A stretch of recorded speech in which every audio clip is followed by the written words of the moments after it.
and I'm always on both sides. I mean, I've been an entrepreneur, business owner my entire life, and obviously, in order for me to survive, I have to have a very close relationship with all of my consumers, my customers, my clients. For many years. So I'm very familiar with that relationship, and you know.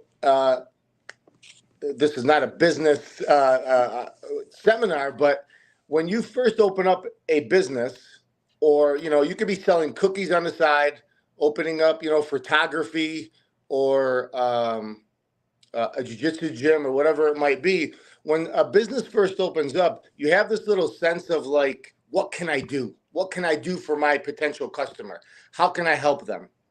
Sure. And and the first place people usually do, what the first thing people usually do is they say, let me give them a discount. Let me cheapen it. Yeah. And then it turns completely away from saying there's no value added other than I started at this price, let me give you this price. And the conversation turns into a financial transaction. And so from my experience, and kind of how I live is not about that, because there's always going to be somebody. There's always going to be a bigger, better deal. So in my humble opinion, is when you first open up a business, you have that hunger. Is what can I do for you? And that is Sure. where you find out, okay, what is the added value? What can I do for you to make you feel better, to make you look better, to make your life better, to make you more comfortable? When you solve some of those problems, it's not about money. That is the value, solving some of those problems. How Yeah, do you? and I think that's a big thing, right? Because what kind of spurred this topic a little bit was, I'm in a parents of BJJ kids group, and they're talking about, like, they have the mindset of, well, I only have my kid enrolled just to learn jiu-jitsu, right? Like, it's to instruct them in jiu-jitsu. I don't care what the coach does, or on his personal time or what have you. I can't wrap my head around that. And because we're talking about, like, in a day and age like where the jiu-jitsu, I mean, there is not, like, at least in Michigan, there's not like McDojos. There's not like fake schools and like fake black belts like that I know of, that are like, there's like not someone like trying to sell jiu-jitsu as, or non-jiu-jitsu as jiu-jitsu. It's just a variance of what type of coach are you going to get. That's a huge spread. That's a huge spread. But as far as the jiu-jitsu, I mean, of course, everyone, like you and I've talked about this, like everyone, the school owners in the area think they're selling who has better jiu-jitsu. And honestly, it depends on the week. Like we'll go to a tournament, and our kids pretty much take every tournament, but we'll go to like a tournament, and like sometimes our adults will take first, sometimes they'll take second, sometimes they'll take third. And then it's like it's which school showed up best that day.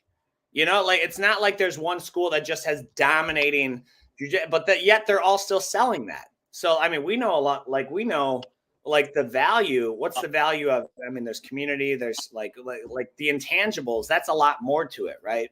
And because if you're just selling a self-defense, I mean, that service will be played out in about 2 years, 2 to 3 years, I would say. Like, in 2 to 3 years, someone who trains regular, like, they're probably going to be all right in the self-defense scenario, in a life or death situation, So, and like jiu-jitsu academies, every academy adds value in a different way, and I'll take Alvarez for example. Some of the ways that he adds value is he eats healthy every day, and he shares what he eats. Okay. Yeah. He shares what he eats. He has his. I just started adding it to my protein. What is that called? Coconut oil. No, there's a for the joints. Collagen. Collagen, yeah. I don't know why I would make that. So he adds the collagen, he has the coconut oil, he has the essential fatty acids, he has amino acids, greens, You know, I do that like 3-4 days a week. I have mine in my bag right now. He shares that every day. He adds value. He's a jiu-jitsu instructor. He adds value by calling out his students every single day. Like He does he, too, dude. yeah, he doesn't sugarcoat it. No, So he does. yeah, some people might say, you know what? Well, that's a little bit too much, or you know what? Not everybody can do all that, and he says flat out, you know, my school's not for everybody. He's like, you know, you're going to come in here and you're going to go to work. You paid me to provide a service for you, and if I don't push you, if I don't call you out, if I don't get in your face, then I'm a liar and a thief because I'm taking your money for no reason. So that's his definition of value, and he definitely reinforces it and he adds it every single day. So, and some other people, and you know, go. Sorry, cut you off. Go ahead. no, good. What's interesting, you're spot on. He's very transparent about that. And then if you look at like he's got like 400 5-star reviews and like 3 or 4 negative ones. And the negative ones are kind of reinforcing that culture. They're like, oh, he's just coming down hard. He said that, you know, he's not going to eat his mama's cooking because he needs to eat his greens or eat right. Like, it's like just reinforcing what he said he would do, you know? So so I was like, well, okay. I mean, did you not believe him, or did you think you would be exempt, you know, from the culture, you know, like that's, yeah, man, his, I tell our members all the time, being in his group is wild. Like you will quite literally end up on a milk carton in his Facebook group if you don't show up to class. Like that's like, that's different. That's value for sure. Yeah. And you know, the value that I like to add as a coach is constant improvement. So obviously every coach wants to improve their culture, the community, and really importantly, the jiu-jitsu, you know, and sometimes adding that value could make people feel a little bit targeted. And I think this is universal in jiu-jitsu. It can make people feel targeted. It can put them on a defensive. It can make them feel that they're doing something wrong or bad. But, you know, when you come to a jiu-jitsu academy, you say, look, I want results, you know, physically, emotionally, you know, whatever area you want. And our solution is jiu-jitsu. And in order to get you that result, we have to like take you on this road of constant fixing, constant improvement. And I like to call them tools in the toolbox. In jiu-jitsu, with every tool that you fix your jiu-jitsu, you're going to get better at your job. With every move or technique that you get better in jiu-jitsu, it translates somewhere else. So you and I know that as coaches, and and a lot of people can't handle that. So the value that we add is saying we're going to use your physical body to improve your mental state, your mental space. Yeah, and I think the value of this, right? Like because we talk about value, like you and I have conversations about this regularly. Out in the world, though, the trend seems to be that you're overpaying for lower quality. Like you're paying for, prices have surged, and maybe on a different podcast we could talk about why that is, or whose fault that is, or whose decades of faults that is. But prices have surged, but you're getting less. Like to get someone who is happy to see you, appreciates that you're choosing their place of business, and will go the extra mile for you, is like a unicorn. It's like a unicorn. That the interpersonal relationship just doesn't exist. It's all very transactional. You pick up your food. You can order food and not even have to talk to a human. You know, you can and that's, you know, that value of that interpersonal connection that you and I talk about a lot.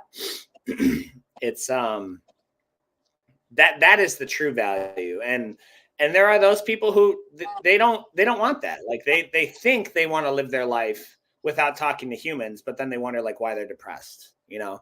And then they think they want to live their life. Oh, people annoy me. Well, guess what? People annoy me too. Like they really do. I mean, but there's also people who inspire me, and there's people who motivate me. and there's people who who encourage me and renew hope. Like those people exist too. There's probably more people who do the opposite, but I'm just going to spend more time around the people that I want. That's why I was talking to one of our members last night. He's like, man, you guys got a great place here. I was like, it's because we got great people like you. Like, it's not, you're not going to get a following like that over one or two people. Like it's the community. It's one of our core values that creates that, and and that relationship is just entirely lost. It's entirely lost. Like, I'm doing the bare minimum. Here's your food. Here's your product. Here's your receipt. And then they go out. They go on their way. And it's just it's such a light in the darkness when you get somebody who actually is like wants to have a conversation, knows how to have a conversation, selflessly. Like, they actually ask about like you and what you're up to, and things like that. And that's value. People, as dumb as it is, people will return to that. They'll return to buy your hardware to talk to you. Yeah. Yeah.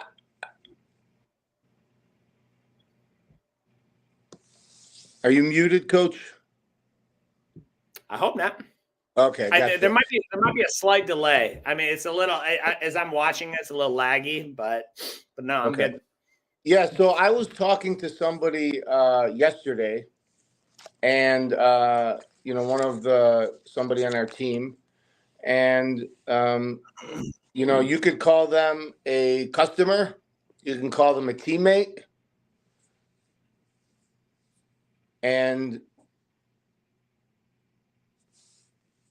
I don't know if we lost Coach David, but I'm going to keep going. So yesterday I was talking to a teammate, and you can call him a teammate, you can call him a customer, whatever it is. And this person was sharing a story with me about some challenges that they are going through. Some like a little bit of social challenges, a little bit of financial challenges. And, what I shared with them was, look, it's actually important for me to hear these stories and see where you're at and check in with some of our teammates or customers, whatever you want to call them, because value is the subject here. Because when I know that somebody's really struggling to get here, when I know somebody's really struggling to make it happen in their life, professionally or physically, it makes me work that much harder, because my success and the success as an instructor, the success as a professor, is dependent on the success of everybody around me.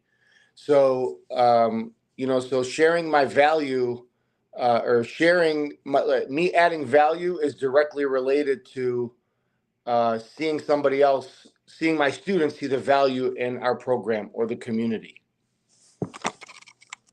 It says we are live. I'm not sure if Coach David is on. Let's check.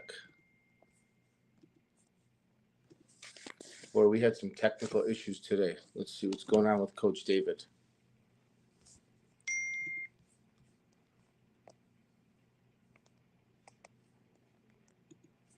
Okay.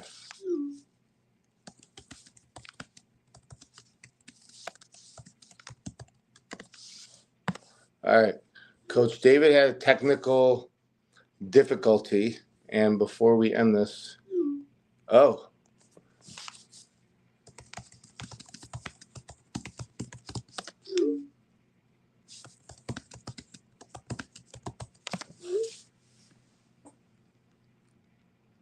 you're in the show. Everybody could see and hear you.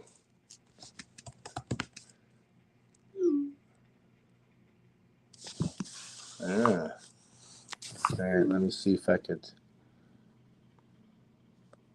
How do I share this link?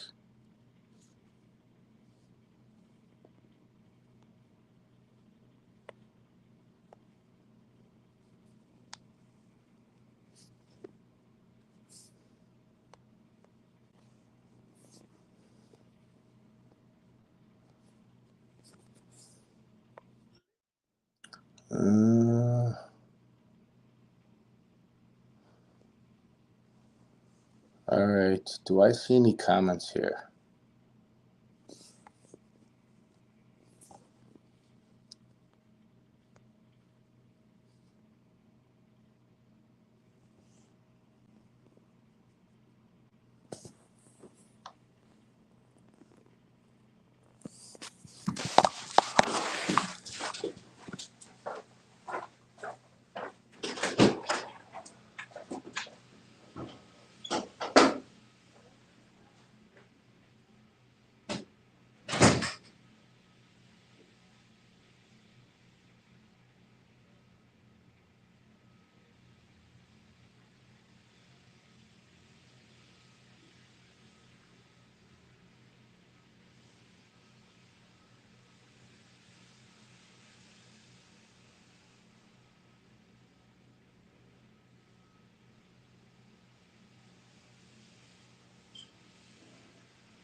All right, I'm not sure. How do I add Coach David?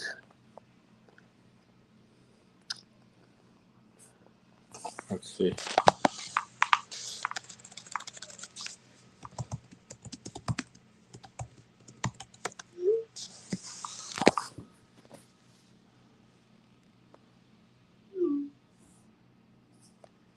Stream.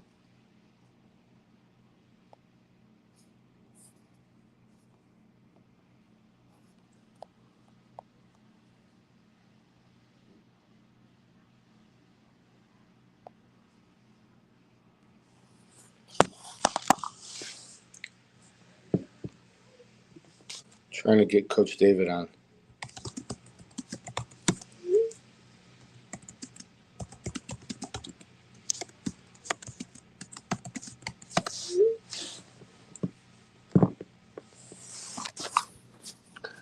All right, guys.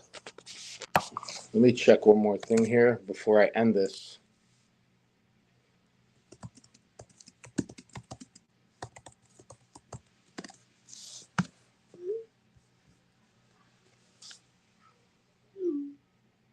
Oh, we are still live. All right, let me see.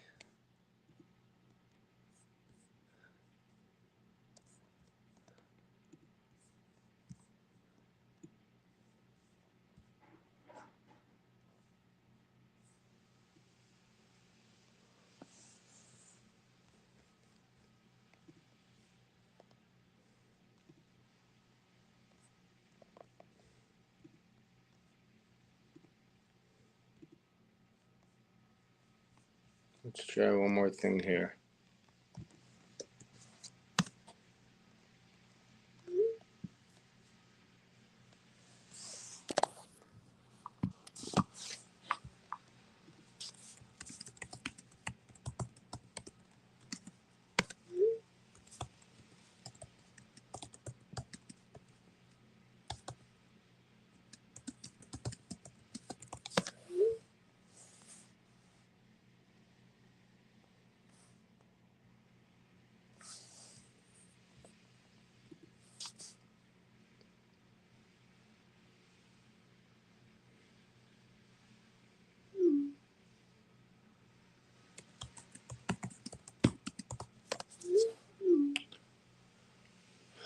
All right, guys. So apologize for the technical difficulty. As a means of added value, we've tried to upgrade. We are upgrading our software. We're upgrading our electronic communicational capabilities so we could reach more people and get this. And so this is clearer for you. But we did run into technical difficulty. We will be following up maybe tomorrow for another podcast. But for those of you who are out there, thank you guys for following. Thanks for joining in. And we do have some pre-recorded clips that Coach David and I will be sending out to you guys and posting them for you guys to stay connected with us. And again, as a quick recap, this was about adding value, knowing your value, understanding the concept and the word of value, when you respect it, when you take it for granted. And another topic that you're going to see us talk about is when do you give up on your goals, or how long do you pursue them for? So we're going to talk a little bit about that. You know, how long do you chase that goal, whatever it might be? When is too long? When is too much? So we're going to touch on that, and we do have some pre-recorded clips that we'll be sending for you guys. And like I said, we'll probably be doing a little follow-up soon, maybe as early as tomorrow. So we look forward to connecting with you guys. See you on the mats.